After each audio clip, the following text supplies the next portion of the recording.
free and open source software legal issues.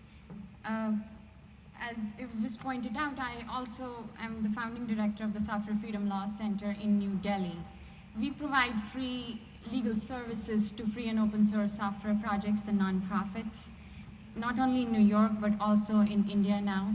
We're organized as a society registered under the Societies Registration Act.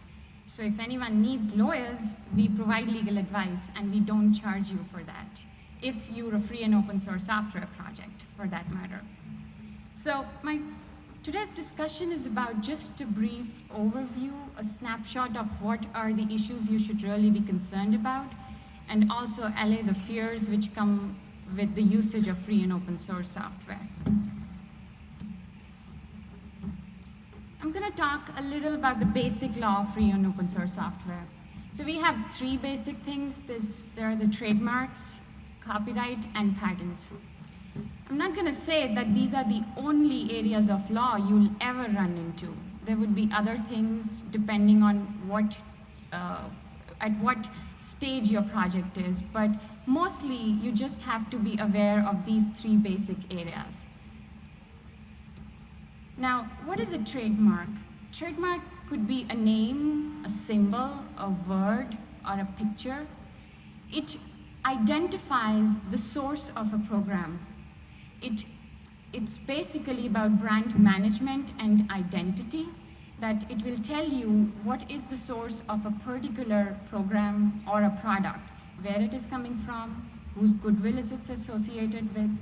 As I said, it can apply to words or pictures. One of the main characteristics of a trademark is distinctiveness. It should be distinctive. That is, it can identify the product and also make it distinct from the rest of the things in the market. Under the Indian trademark law, the term of a trademark is 10 years. You acquire a trademark by usage. It's always advisable to get your trademark registered so that if there is ever an infringement action, it's easier for you to get to the court and also check it and get statutory damages under it. The term of a trademark is 10 years under the Indian law, and it's renewable. That is, you go to the trademarks office, file another application, pay a little more fee, and then you get it for another 10 years. Now, in the FOSS space, trademarks don't really work the way they work in other business spaces.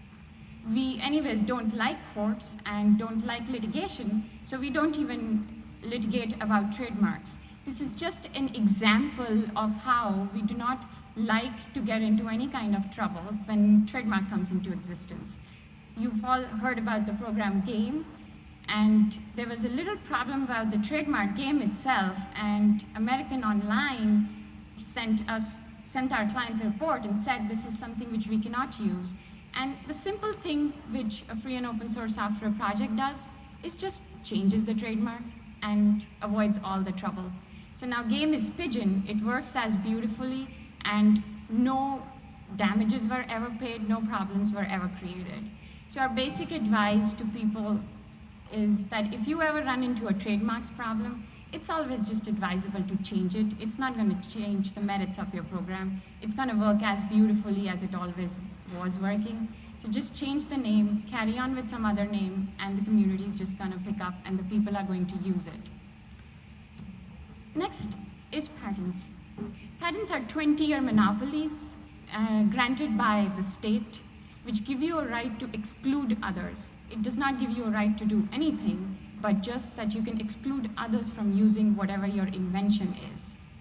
They are jurisdictional in nature, which means that you have to file a patent in each jurisdiction or the country you are in. Something which is registered as a patent in the United States is not enforceable in a country like India unless and until that company goes and gets a patent from the Indian Patent Office. Now, for our purposes, Section 3 under the Indian Patents Act 1970 tells you what are not inventions. To get a patent, your program or whatever your product or a process is has to be an invention. Something which is not an invention does not even fulfill the basic test of patentability. That is, the first step also is not fulfilled. And the Patent Act under Section 3K says that the following are not inventions within the meaning of this act: a mathematical or business method, or computer program per se, or algorithms. So which means that computer programs are not patentable in India. This is a perfect statute, but it's not a perfect practice. There are some anomalies. Some clever lawyers do try to get patents on computer programs and try to exclude others from using them at all. However, we are taking other measures to check such practices. But as of today, we can very well assume that India is under an umbrella where computer software programs are not patentable, and thus you need not worry. And yet, if you run into a patents problem, somebody sends you a letter and tells you you're infringing upon their patents, what are you going to do? Like everything else I said, we provide free legal advice. Just call us and we will help you in patent defense as well, in addition to counseling you about your trademarks issue. We will take care of whatever claims they are insisting upon, whatever problems you run into. Just call us and we will take care of patents problems. Now, copyright and free and open source software licensing. This is probably the most crucial aspect right now. Copyright is a right which comes into existence on its own. There are only two requirements for copyright. It really does not matter whether you're in the United States or you're in India. It only requires two things. There has to be original work of authorship, plus it has to be fixed in a tangible medium of expression. Under the Berne Convention, all software is covered by copyright as literary work and protected. So the moment you write source code in any text editor and save it, you have a copyright on it. It comes into existence automatically. You need not register it like a trademark. You need not get it from the patent office like a patent, but it just comes into existence on its own. Although, as I said, you need not register it, but it's usually advisable to make it easier for you for infringement actions, but it's not going to have much of impact on later stages. The term of the copyright in India is life of the author plus 60 years. The term in the United States is life of the author plus 70 years. I've already covered that it's automatic. It comes into existence on its own. You do not have to take any steps to get a copyright. And I said source code is covered as literary work. Now, what does copyright actually mean? The scope of copyright is it gives the author some exclusive rights minus fair dealing. Fair dealing is a term which finds its counterpart in the US law, and it's called fair use under the Copyrights Act in the US. The exclusive rights an author has is that he's the only person who can copy it, modify it, redistribute it.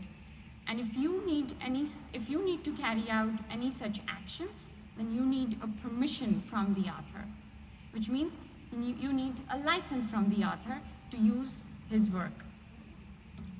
That brings us to the most important part of this discussion, which is free and open source software licenses. In a very basic level, there are mostly three types of free and open source software licenses. I'm not going to go in detail of each one of them, but just give you, and these three categories would cover most of the open source licenses in the world. So the first is the copyleft. We've heard about the GNU General Public License, which is the GPL. It comes in two versions, version 2 and version 3. It says it's my way or the highway, which means either you follow the license obligations, the terms of the license, or just not use any program which is covered by the GPL at all. Then there are the BSD and the MIT licenses, which the universities came up with, and they said, free ride on us. These are called permissive licenses, which means that they have minimal obligations. You can use whatever is available under a permissive license. You can combine it and put it even under a proprietary program. Nothing is going to stop you. And they're very, very basic minimal obligations to be followed. Then it's the open source license, which says, like the Mozilla public license, which says it's just about the source. The differentiating factor in these three types of licenses are the requirements placed on the licensee, which is what is a licensee? That is a person who gets the permission from the licensor to do. What are his obligations? These obligations differ, and that's the basic factor upon which these licenses are segregated into 3 different categories. Now, the permissive license, like the BSD, they allow unlimited modifications and redistributions. You can take the code available under BSD and do anything with it, including making proprietary enhancements. Preserve the minimal notices, which means preserve the copyright notices, the attribution notices, or there are disclaimers of warranty, etc., which you must preserve on either a copy of each file or if in one file, whatever you please. And that's the only requirement they have. The requirements, of course, vary from which license we are talking about, but basically this is what you need to do. And the combinations into a GPL program are also allowed. So that brings us to the GNU General Public License, which is the GPL. This is a license which was, the first version was written by Richard Stallman with some lawyers. The version 3 was written by Richard Stallman and Evan Moglen. Now, when a license is written by a hacker or a hacker lawyer, then the intention of the license is to make it usable, easy to read, easy to implement for hackers and developers. They don't really want the legal jargon to confuse anyone or for developers to spend a lot of time on lawyers and hiring lawyers to understand what they're supposed to do or what they are prevented from doing. So the license terms are basically meant for all of you to understand and implement without ever really needing a lawyer. If there is a confusion, of course, there are guidelines about what to do. And there are lawyers who would be happy to provide you free legal advice, like the Software Freedom Law Center, upon whatever issues you come across. So the general public license is simple to use, simple to understand and implement. And since it's a license which is of the hacker and for the hacker and by the hacker, it should be pretty simple for you just to get on fsf.org, get a copy of the GPL, read it, and just trust your instincts as to what the license really requires you to do. Now, basic guidelines about GPL. I usually say that whenever you're in doubt, then trust your instincts. You will not be here if you really didn't care about free and open source software. And you're the people who understand it much better than any of us do, who are just lawyers. If you're hacker lawyers, probably we do understand a little better. But you're the people who wrote the code, and you understand it, how your program functions. So whenever you're in doubt about what your obligations under the license are, trust your instincts. If that doesn't work, check with your engineers. Your lawyers will not be as well informed about the licensing obligations as your engineers would be, because they're the ones who wrote the code, they're the ones who understand. They also understand how one part of the code interacts with the other part of the code, and they will be able to make intelligent determinations and judgments about what your obligations under the license are. Also, the community, or the copyleft part of it, comes into existence. The community is built because this license is a copyleft license. It ensures that the freedom is preserved in every part of the chain, downstream, upstream, everywhere, whenever code travels in any direction. So the easiest thing to do is just share with everyone, whatever you have written, all patches, whether you think they're going to work, not work, whether you think they've already been done somewhere, just share it with everyone. Somebody is working on a similar problem, and somebody has probably found a solution, and maybe people have not found a solution, and you are the one who's providing that solution. So just share everything, and all your obligations would be taken care of automatically.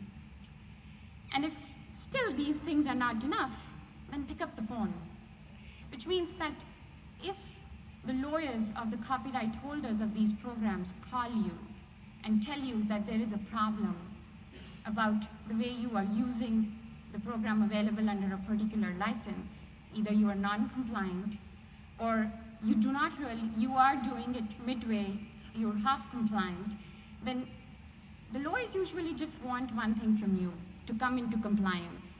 They don't want money from you, they don't want to bother you, they don't want to waste your time. All they want you to do is, they're happy to have you use this code, but they want you to do it the way it was intended to be used by the author. So if anyone calls you, just pick up the phone. If they write an email to you, respond. I'm a lawyer and I work at a law firm which does not like to sue people. We are counselors and we are not litigators. We don't like to make our money, or we don't like to do or make our practice by suing people in court. We only want to facilitate the production of free and open source software. So what we want to really do is help you guys make it. So if we call you and tell you there is a little problem with what you are doing, the legal problem, just pick up the phone and respond. We've never sued anyone who's responded and who has answered our emails. Now, GPL version 2. Let's talk about your obligations under GPL version 2, since you're making these wonderful things by modifying and redistributing code which is available under version 2. Now, there are only basically two obligations. Version 2 came into existence before the era of the ubiquitous internet. So it follows the root principle of the GPL, which says share the code. It says that deliver all relevant files of the source code with each binary you distribute in the tarball or in the CD. Or it says make a written offer which is valid at least for 3 years, and give an address where people can send you requests for the source code, which can be mailed to them at the price of the mailing as well as the medium.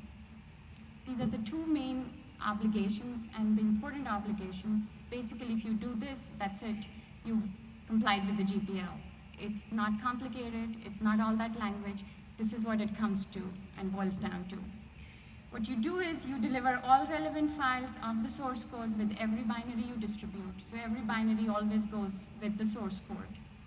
And or if you don't want to do that, then what you do is you make a written offer, which is valid at least for 3 years, and you give an address where people can send you requests for the source code to be mailed to them. Now, in the world of software-only distribution, this works beautifully. You can just distribute the source code alongside the executables, and the person who shipped the binary has fulfilled all his obligations. But in the world of embedded projects for end-user devices, they choose to do it differently. They usually prefer the other option, which is they want to make a written offer.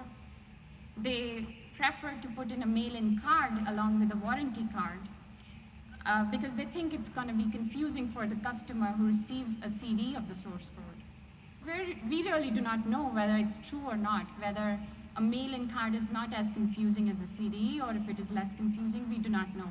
But we believe that it just means overhead costs for these people. They have to train people to respond to queries. Anybody who sends and writes the mail-in card, they have to have proper system to process these cards, and the offer has to be valid for at least 3 years.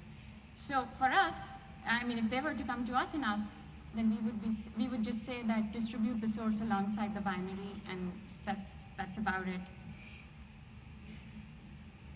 Now, this is V3. So this is what a source offer under GPL version 2 looks like. It says that it's just an example, which is what you should be putting up in case you want to choose the written offer part. It says the software included in this product contains copyrighted software that is licensed under the GPL. A copy of that license is included in this document and page, whatever page it is. You may obtain the complete corresponding source code from us for a period of 3 years after our last shipment of this product, which will be no earlier than so-and-so date, by sending a money order or check for. The amount is only for the mailing and the medium on which you provide the source code. You give them a particular address, which is not complicated. You must have a compliance officer or somebody who's going to actually answer this request. And then you can have conditions about it. And then the last line is very important, which says this offer is valid to anyone in receipt of this information. It's a footnote which I will talk about later, but this is very important in case you choose the option of putting out a written offer and do not want to provide just the source along with the binary. Now, version 3 assumes the presence of the internet. It says, in addition to the two options you have, which are provided under version 2, that is source alongside binary, or a written offer, what you can also do is that if you distribute executables from a network location, you can distribute source code also from the same network, from the same location, which is you offer equivalent access to the corresponding source in the same way, through the same place, at no further charge. If you're providing it on different servers, that also is fine. You just have to maintain clear directions next to the object code that where can they find the complete and corresponding source code. The intention behind, of course, behind every GPL license is to prevent people from making proprietary enhancements of the program. So this is what it is. You just give them the entire complete and corresponding source code. Now, this is what a source offer under v3 will look like, which just gives you a URL, and which is what is allowed under v3, but not allowed under version 2. It says the software included in this product contains copyrighted software that is licensed under the GPL version 3. A copy of that license is included in this document on page so-and-so. You may obtain the complete and corresponding source code from us for a period of 3 years, which will be no earlier than so-and-so on our website, and gives a URL. Now, remember these two things, the two footnotes I was talking about. Under GPL version 2, if you ship the source code along with the binary, then only the recipient of the binary is entitled to receive the source code. But if you made a written offer, the kind of offer which I just showed on the previous slide, then any third party may request for source code. Which means anybody, if they write to you, you are under an obligation to provide them the source code in case you chose the option of providing the written offer rather than shipping the source code along with the binary. It is very important, and it also forms a big chunk of the compliance cases which we deal with. The second part is complete and corresponding source code. It's not just the source code. It does not mean the source you changed. It does not mean just the source tree. It means complete and corresponding source code along with the make files, the build scripts, etc.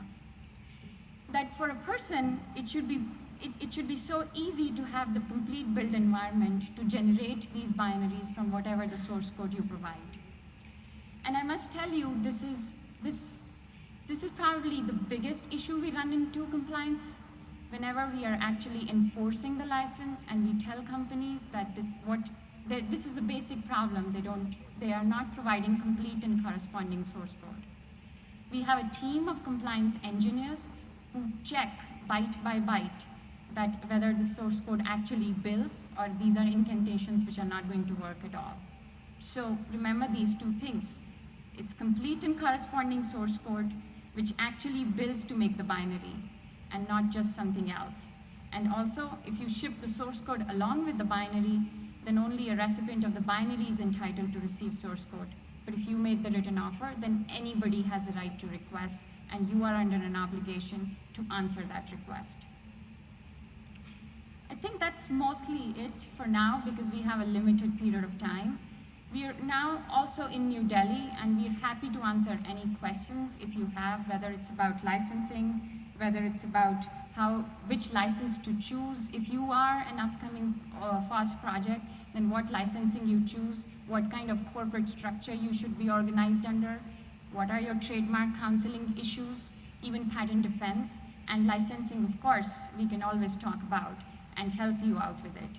If you should be able to write to us. We are in both jurisdictions, and it's pretty easy just to find us at the email address provided, or help@softwarefreedom.org or help@softwarefreedom.in. We're happy to answer questions now or maybe later in case we are running out of time. Can you please speak up a little? Thanks for highlighting the legal issues to us. One question is that can we take a GPL licensed software, modify it and use it internally without releasing the source code? Yes, if you're just using it internally and not redistributing it, you don't have any obligations to give source code to anyone. Suppose people are interacting with the software over the internet, what will be the obligation? That's where AGPL comes into existence. That is whether if you're providing just services over a network and you are, then there are, since there are no binaries which are being delivered, there is no obligation to provide a source code. But that's why most of the programs are now beginning to use AGPL, because they want to ensure that the freedom travels downwards in the chain. So what they do is that they distribute the program under AGPL. And if you are actually using a program which is AGPL, then you're under an obligation to provide the source code even if you're not delivering the binaries. Is that responsive? One more question. Can we use GPL software for commercial purposes? Sorry? Can we use GPL software for commercial purpose? Yes. GPL does not prevent you from charging for anything. All GPL says is you cannot charge anybody for the license. But you can use software which is GPL and modify it, copy it, redistribute it. You only follow the obligations which are under it and commercially distribute it also. Thank you.